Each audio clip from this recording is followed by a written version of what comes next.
First of all, thanks for agreeing to this Zoom interview. A lot of people are going to see this, and that makes me very happy, and I'm sure it's going to make a lot of fans across Japan and the world happy to see this two great minds in the trance scene, Tsuyoshi Suzuki and Electric Universe, who will be playing a virtual set at ageHa on July 3rd, come together and give this exclusive, deep and personal look into both of your lives. So first, Boris, I'd like to ask, can you tell us a little bit about your background, such as, where you were born and how you grew up? Well, first of all, thank you so much for this invitation. I really appreciate this, and I'm so happy to see you and also Tsuyoshi, and it's a really great initiative, and yeah, really, really fantastic. And yeah, my background, well, I'm born in Hamburg in 1971, so I'm turning 50 this year. It's a big year. And yeah, I grew up in Hamburg, and well, then I had some time at an audio engineering school after I finished my normal school, and even already in music was always a big part of my life. And in age of 12, 13, I really followed already the streaming of, the development of electronic music and also electronic dance music. So I still have some of the first house records they brought out. I was in the record shop and listening to all the new music, and it was really hard to find new music in those days. So I've been following electronic dance music from even, House Sound of Chicago to all the way through where it's today. And yeah, I played in a school band, some keyboard, and then later on I went to the audio engineering school, and well, and then also the first trance parties came into my life, and yeah, changed everything actually. Around what years were the first trance parties that you're talking about? Well, that's a good question. My first trance party was the first ever WOOF experience, which also happened to be the very first psytrance festival ever, I guess. So a friend of mine, I didn't even know this kind of music exists and this kind of culture existed. And a friend of mine, and we were like in Hamburg, we had a techno club and a club where the gay people went. And they've been all... in that times, we had two clubs playing trance or techno music, but with the audience, both of the audience were not really, I liked the vibe there and the music, but it was not fully like my kind of taste from the people. And then a friend of mine said, hey, there's a nice party, let's go there. And then he brought me and was the first WOOF experience, maybe around 1,000 people near Hamburg. And Antaro and the guys, they brought it all from Goa. And they kind of started before that with a few house parties. And then they said, hey, come on, let's make a little festival. And apparently, I think at least like 1,000 travelers came from all Europe, all the hippies with their bands and all the freaks. And I think that was the first psytrance festival ever on this planet. And yeah, through some coincidence, I happened to, be there, and it changed my life forever. So that must have been 1991, 1992, actually. Yeah. Amazing. We're gonna get back to the parties later, but yes. First I'd just like to start off just a bit personal. What is a non-musical hobby or hobbies that you enjoy? Well, personally, I really do a lot of inner work. I enjoy meditation. And life is a big process, and I figured if I put some attention and some energy into healing and self-care, the quality of my life is becoming much better. So I would say meditation and inner work is a big part of my life beside the music, and it goes together also in a way. That it does. And Tsuyoshi, I think a lot of your Japanese fans are dying to know what kind of non-musical hobbies do you have? Because we always see you at parties, but we never see the other side of you. Well, actually, it's my father used to be a professional baseball player, and then so I grew up with a kind of being a baseball player, but I couldn't because I was not really kind of talented enough. So I just gave up on it. But at the same time, like when I was 12 years old, I started to listen to Kraftwerk, all the electronic music from 80s stuff, and it was influenced by my brother also. And so when I was a kid, I played the baseball and then playing drums at the same time. So now it's my like baseball watching is my hobby. It's like European guys watching football, like instead of except like not being in a party actually.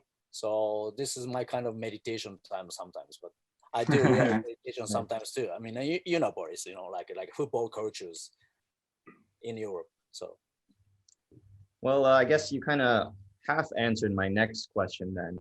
Boris, what's a typical kind of non-party day for you? Just a regular day in the life of Boris Blen.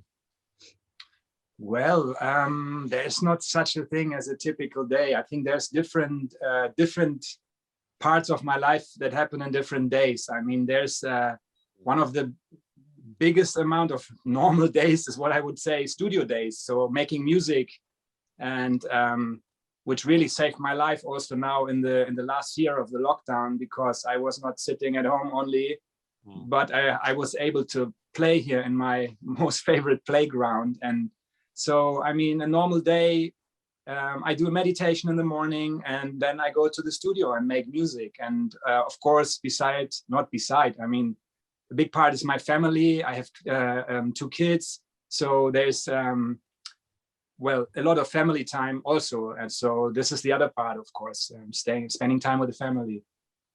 Yeah. Interesting. And what about you, Tsuyoshi? What's the life in the day of Tsuyoshi Suzuki like? Well, actually, it's the same as Boris does. Actually, it's the except for being in a party, during a day, I'm also running labels with Hiroko, Matsuri Digital, and working on the labels, right, and being in the studio making music all the time. But in the other hands, also, I living with my parents and dogs, and I take care of it, and then I spend the time with them. I'm watching a movie as well, and a little bit of the meditation, also just taking the video stuff and editing and whatever, these kind of things. Nice. Yeah. I guess you two can relate on the meditation bit then.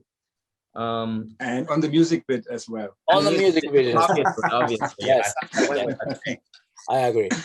Yeah. So obviously, music has taken you all across the world and back over and over again. I would like to know, what country or countries did you feel an especially close connection to? Like, I really love this place. I want to come back again and again. Did you have any of those experiences? Well, yeah, definitely. There's different countries that really deeply inspire and enrich my life. I mean, India, of course, just because of, I don't know, we don't need to go much further, but of course, India, the spirit of India, and Goa especially is, a very special place. But I also really must say I'm a massive fan of Japan. Really, I mean, Tokyo is my favorite city. It's always been, and I always enjoy so much to come to Tokyo. And I also really feel the Japanese and the German mindset, they have a lot of similarities. So I feel very connected, and I really enjoy very much being in Japan. So this is definitely 2 countries. I mean, of course, also Brazil, because it's the main hub for psytrance music in these days. I mean, going to Brazil is always an adventure, because you can play 3-4 festivals in one weekend. And so, yeah, this is definitely also something very special. Nice. Well, glad to hear it. And you, Tsuyoshi, do you have any? For me, well, it's almost the same, I think. But I'm come from Japan. I'm always looking forward to come back to the Europe. Also, like staying in Berlin, spend the time with all the friends. It's the same as Boris is. Like Boris is also like looking forward to come back to the Tokyo, and I'm also looking forward to come back to Europe as well. It's these kind of things. And I've been traveling many countries, of course, but I don't know.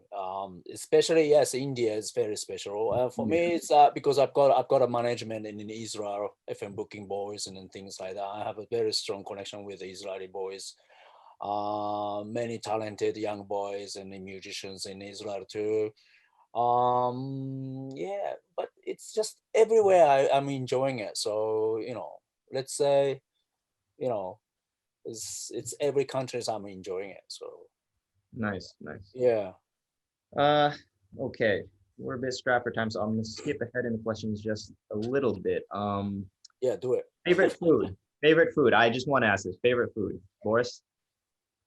Oh, well, I love ramen.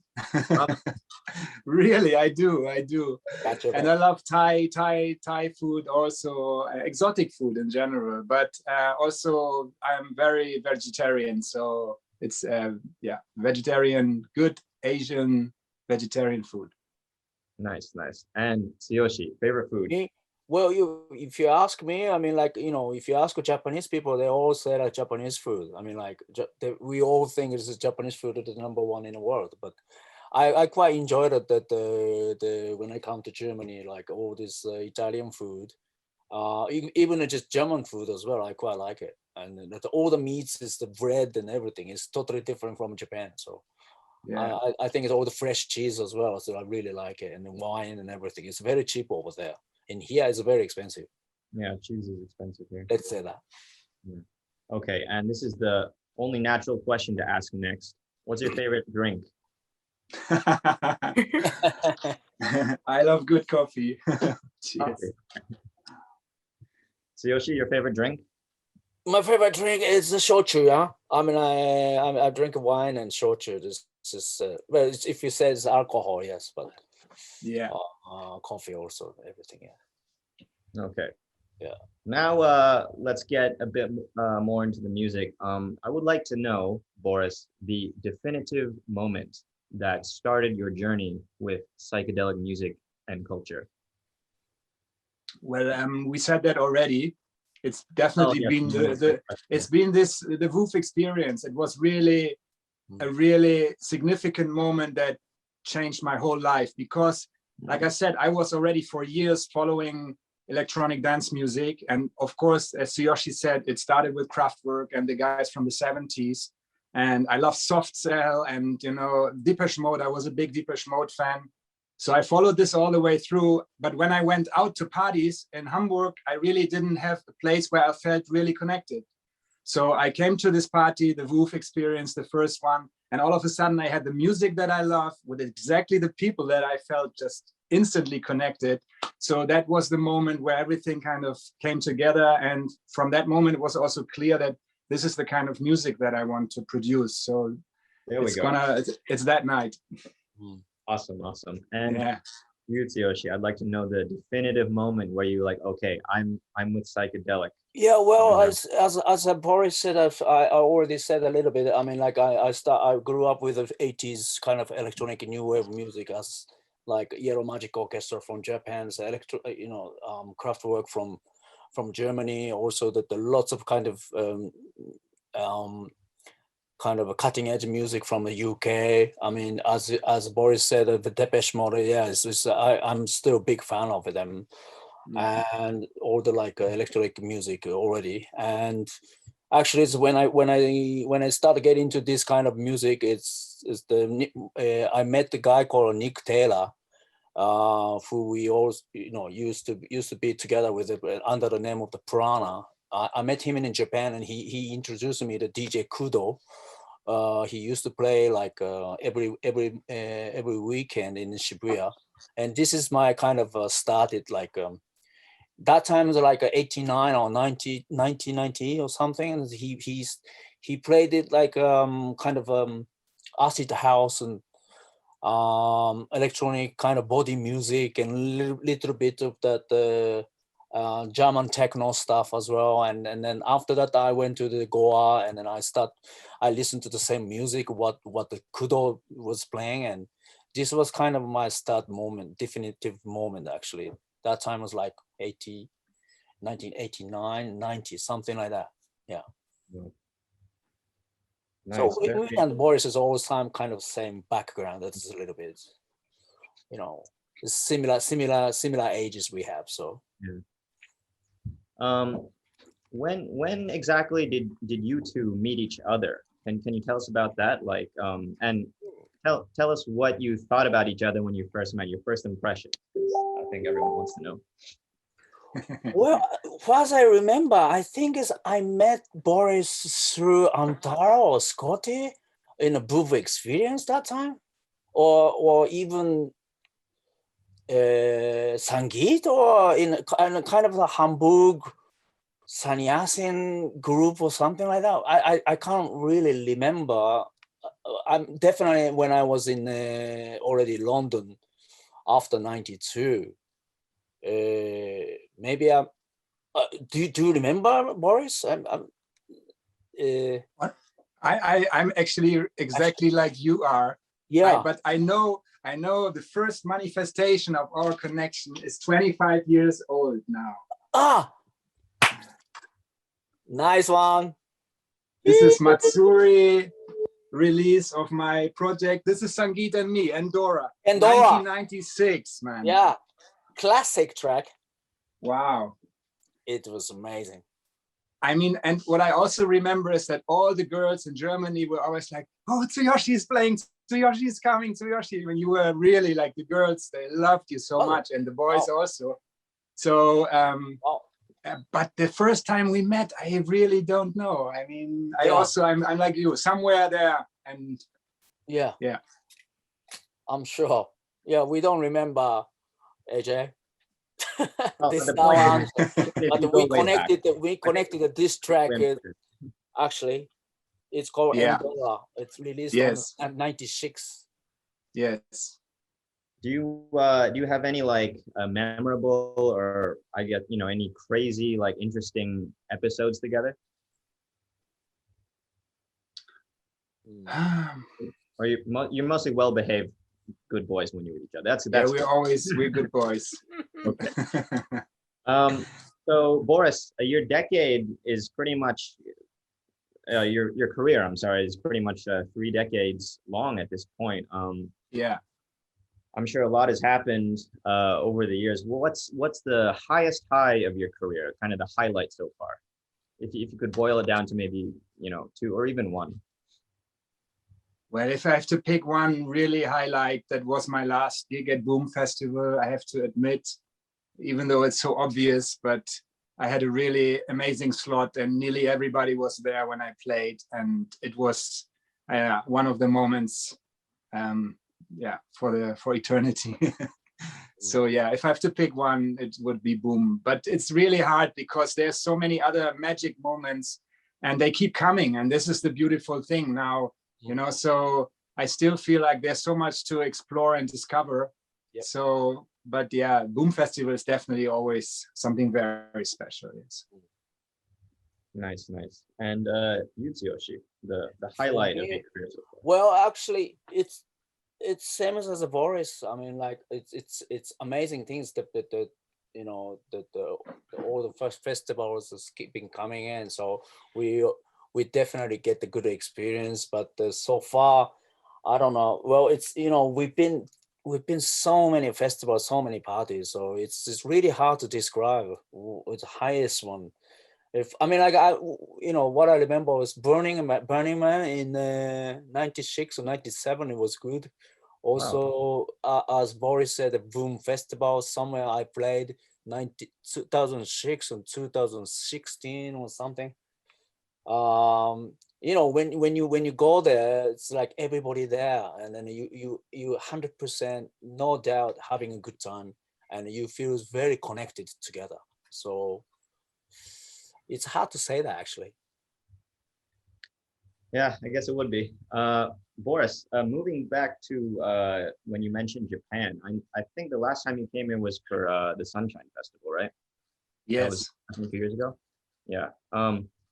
So you kind of gave us a general impression of what you think of Japan already, but what was the weirdest aspect of the country? Like, That's weird. Did anything make you think that? The weirdest aspect of Yeah.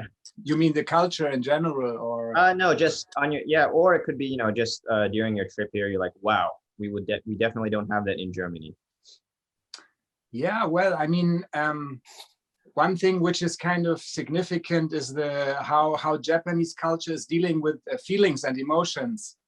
So I find that really interesting because I see, I mean, coming to Tokyo, for example, one of the biggest cities in the world, and there's hardly any crime on the street. That is something very amazing, actually. And so because people really behave, but it also has another, another side to it, that people get really kind of repressed by society. And so this is something where I feel like, yeah, this is on one hand really, really beautiful because it gives a lot of freedom and no hard crime on the street so much, like in other big cities like that. But also the people pay a price for that. And so once I learned that, showing really emotions on the street is not really culturally accepted so much in Japan. I don't know if that's right, but this is what someone told me.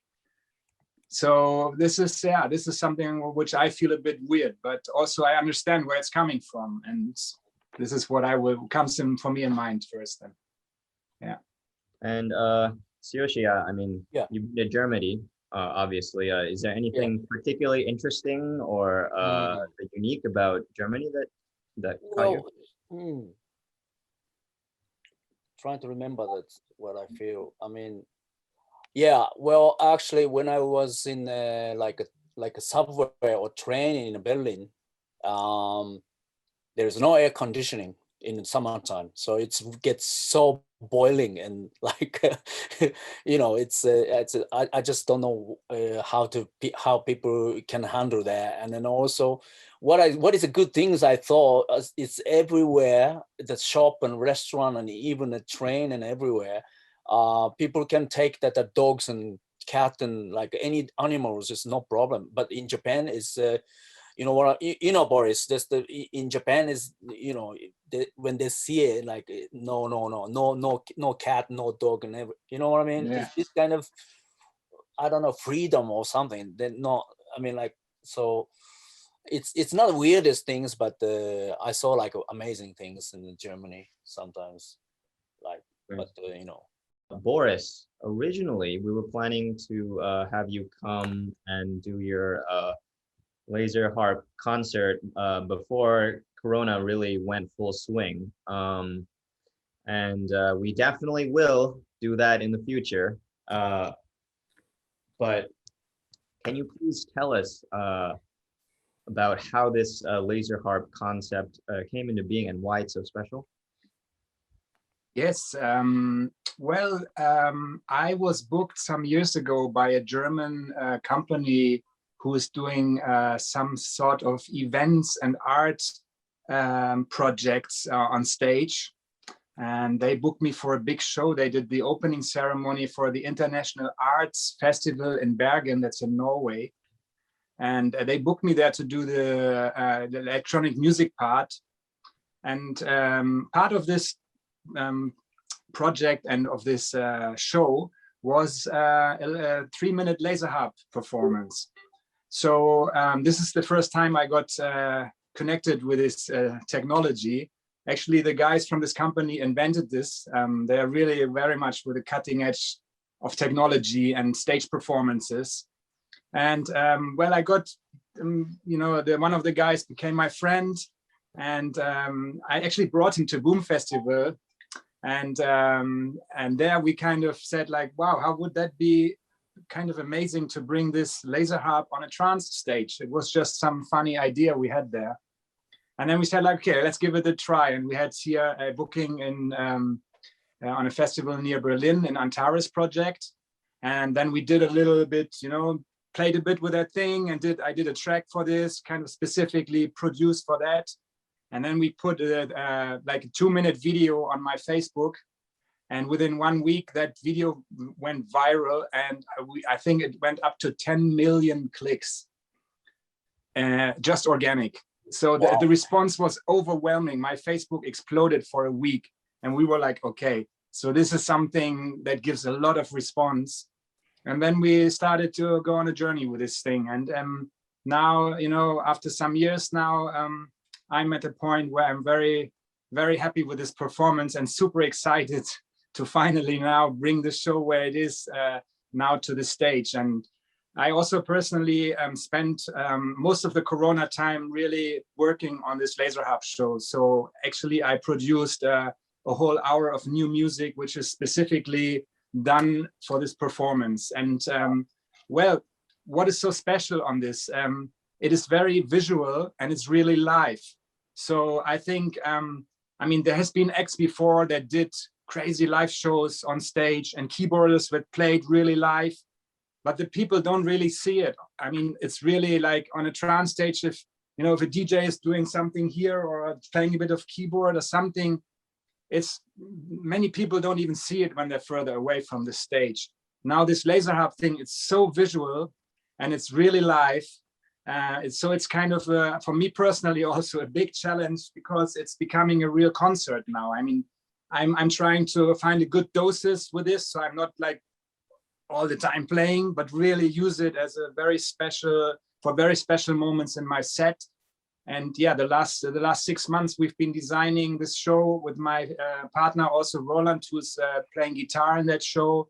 So we are really we're trying to bring a real concert, which is still in a way danceable. So people who don't really care so much what's going on the stage, they can have their dance experience and they don't need to be involved in what's going on there. But at the same time, to bring something really live and really visual, that's our aim here, where we're at the moment. And we are so excited to, you know, bring this to Japan. And yeah, we can't wait that this crazy time is over we're in right now.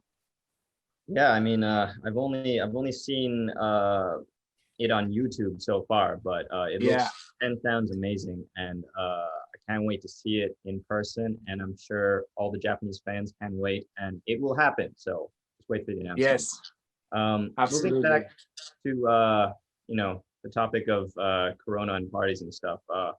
The world has seen kind of just a huge lull everywhere in parties.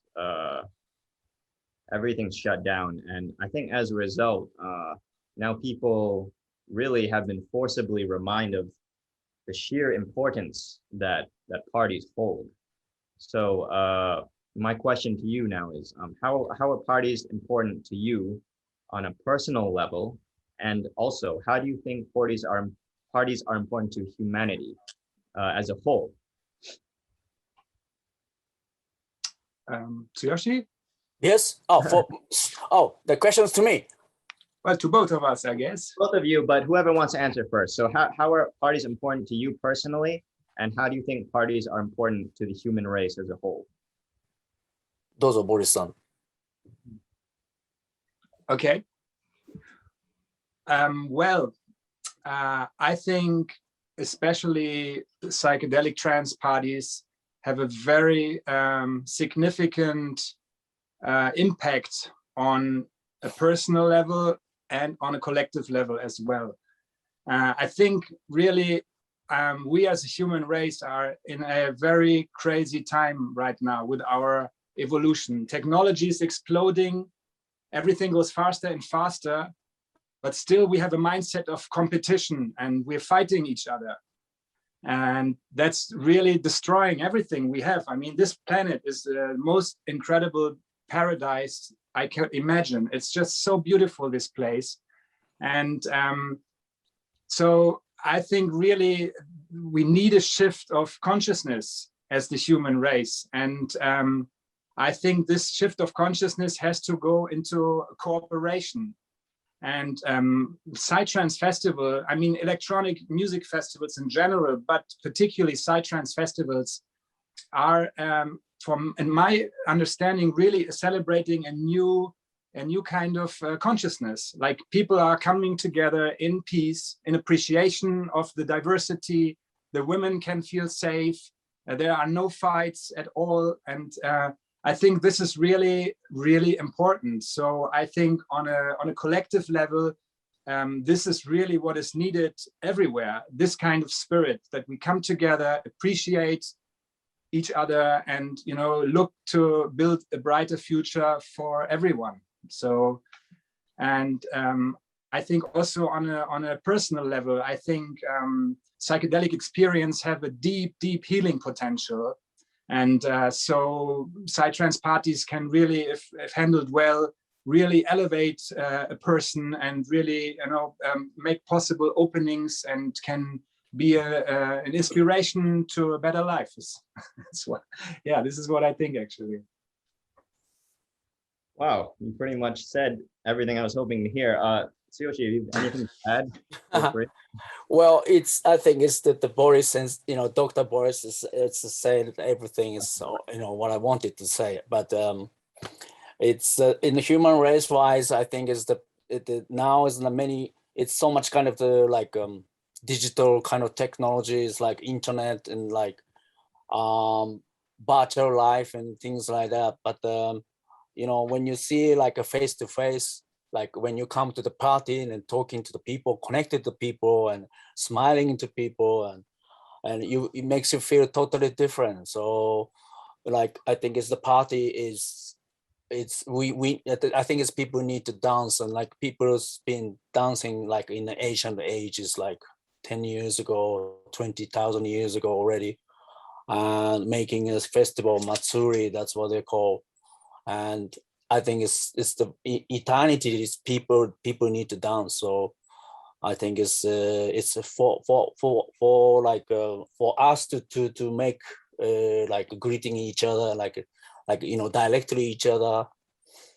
I think it's the most important things for human race wise. But personally, as especially psychedelic music, psychedelic things, that's I don't know. I think I call psychedelic is consciousness, and it's personally this is what I grew up with. So you know, so sorry. That's what I say.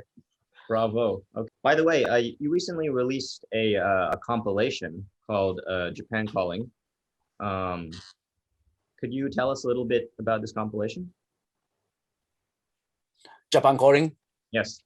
Yes. Well, the starting was the FM booking. Elirana, owner of the FM booking. He started just to ask me, hey, Tsuyoshi, let's do something while you're doing like COVID and staying home, like, you know, what you're doing. And then the idea was from him, like, hey, let's do something only just a Japanese producer, the people who in the world, people who don't know yet. I mean, if you want to introduce to the world, and then, you know, just do it. And this was the concept actually, because the Japanese artists, we know that in Japan, but they are not really, you know, well known in the world yet because of that, like a Japanese market, those things like this. So you know, the concept was to introduce like, you know, young artists to, like, even just you know, the enough career artists, but not so much well known to the world. So this is kind of things, and then also Japanese culture a little bit as well. Yeah. And just as a side note, Cylon, a track from Cylon, is also featured on that compilation. Boris, have you ever heard of Cylon? Yeah, absolutely. I love Takeo's stuff. Absolutely. Nice. I think he deserves way more exposure. I really love the Japanese music that's coming in the last years. And I mean, it's also funny. I would like to say a few words about also the Sunshine Festival that I played now. Yes, please. Twice.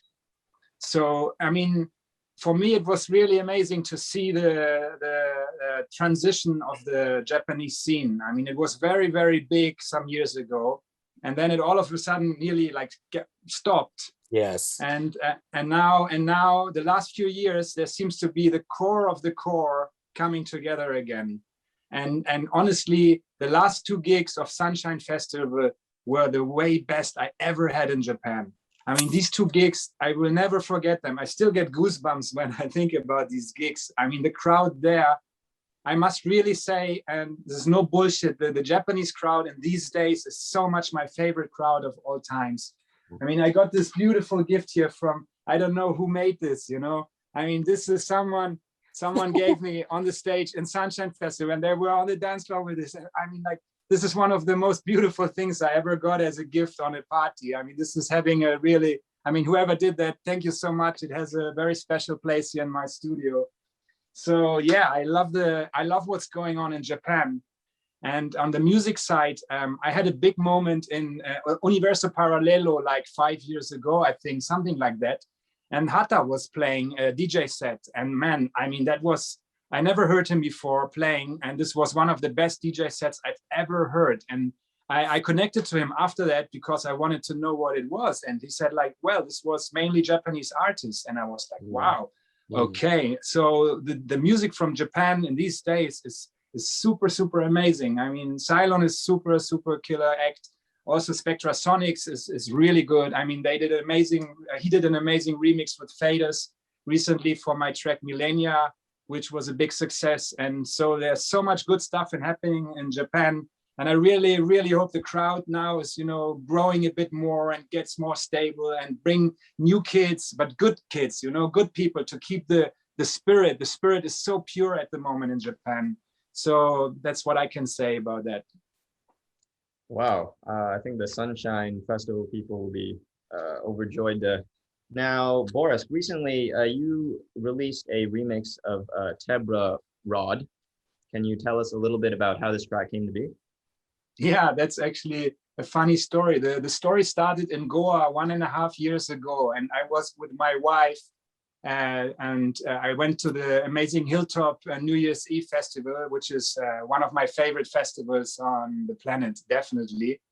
And we were just in a coffee there, and there was playing again a chill out track that caught my attention. And then I checked who it is, and then it was this guy Tebra. We never heard of him, but then we listened to all his music later. So it was a bit our soundtrack of that holidays in a way. And then this Rod track, when I heard these vocals, I was like, wow, this could be amazing trance track, an amazing psytrance banger actually. So I connected to the guy, and I found out that he was actually a psytrance producer before. I think Frequencies was his psytrance name, and now he switched into this kind of organic techno style he's doing. And so I asked him if I can do a remix for that, and he sent me the files, and yeah, now it's just out. And man, it's the first time I ever released a track that I wasn't able to play on a dance floor before the release. So, but I got so much good response from my DJ friends, and now finally I hope I can play it again for the first time soon. So that's a bit of the story of that. Awesome. Okay, so the next question I definitely wanted to get in before we wrap up in about 10 minutes. And this question is almost impossible to answer, I think, which is why I definitely am going to try to ask it here. How would you define psychedelic? How would you explain it? Tsuyoshi, you want to start? Yes. Well, as I said in earlier, I think it's my, like, personally, the psychedelic means for me, it's like kind of human conscious. It's more natural things that people could just relate to, and the connection to the world. I think it's kind of the bridge of the connected to the real world. This is my kind of psychedelic definition. Yeah. Yeah. And Boris, Dr. Boris? Dr. Boris? Well, it has a lot of meanings. I mean, first of all, it's the name of our favorite music style. And well, psychedelic, I mean, it has to do in its original definition with psychotropic plants. So for me, the core is about mind or general consciousness expansion. Yeah. This is the core of psychedelic. And well, like I said, I figured out that there's a lot of healing potential also in psychedelic states. And I'm a big fan of the work from Stanisław Grof. I don't know if you know this guy. He did LSD therapy in America for many, many years legally. And he wrote like zillions of books. And he has really lots of amazing stuff that he brought into psychedelic research. in trauma therapy on so many levels. I mean, really amazing stuff. And of course, it can be also really fun just to go on a party. And but yeah, I think it's there's a lot of potential in this and on many levels. And yeah, psychedelic is it's a big word with a lot of meaning. Big word, yeah. Definitely. Yeah. So much has happened across the globe over the past 2 years. What do you think personally is the number one thing that we must do to pass hope on to the next generation? Anyone can go first. Next generation. How can we pass on hope to the next generation? What do we have to do? Number one thing is human. Number one thing, yeah.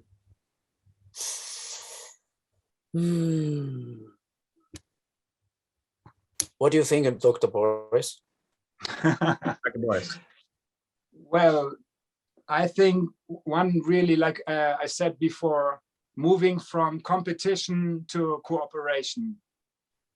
Exactly. I think that's, I mean, if we see how much money we waste on war, only that, if we use that money for cooperation and for good things, maybe even all problems would be solved already. I mean, that's, so we are, and on a personal level, we are all still kind of stuck in our egos, and we think we need to protect something, and there's an enemy out there we need to fight.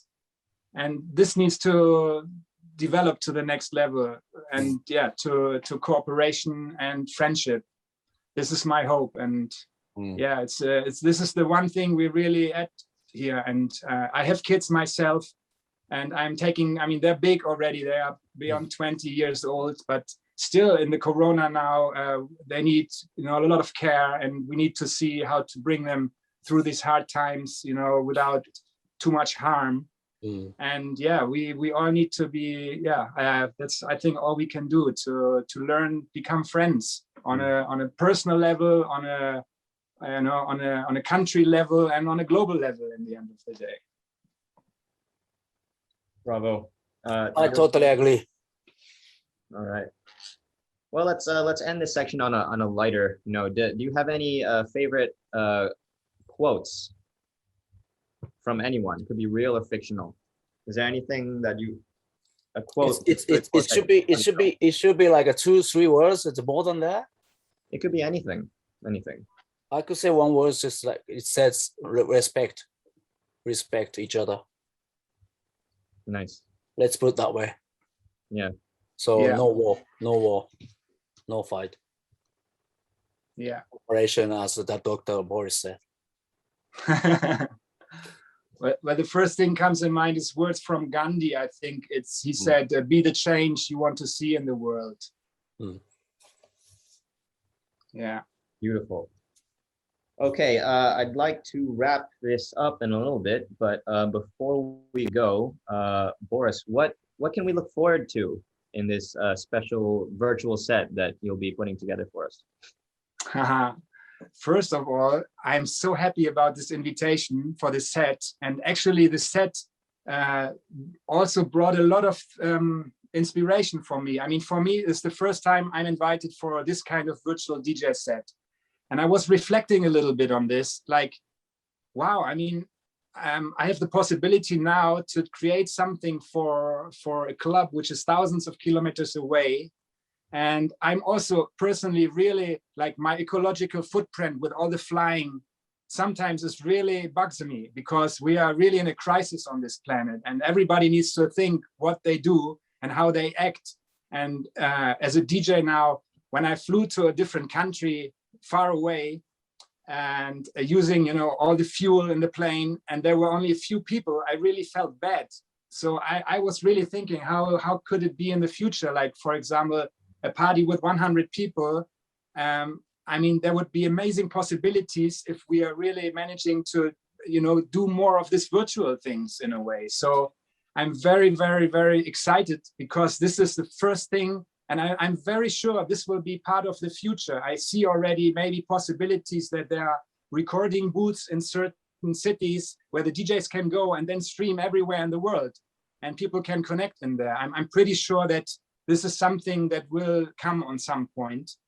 it will not replace the original appearance of an artist. I mean, this is not a question, but I love this idea and I'm so happy about this. And what you can expect, I will put all the music from the new album, a few really cool hits, but it's gonna be my new album is really now in the pipeline to be released towards the September, October, we're aiming now. So I have lots of new music to play and I will put together the most amazing, freshest set I can to bring you the best experience. Wow, what an absolute honor. Thank you. And, Great. Tsuyoshi, could we get a message from you to your many Japanese fans?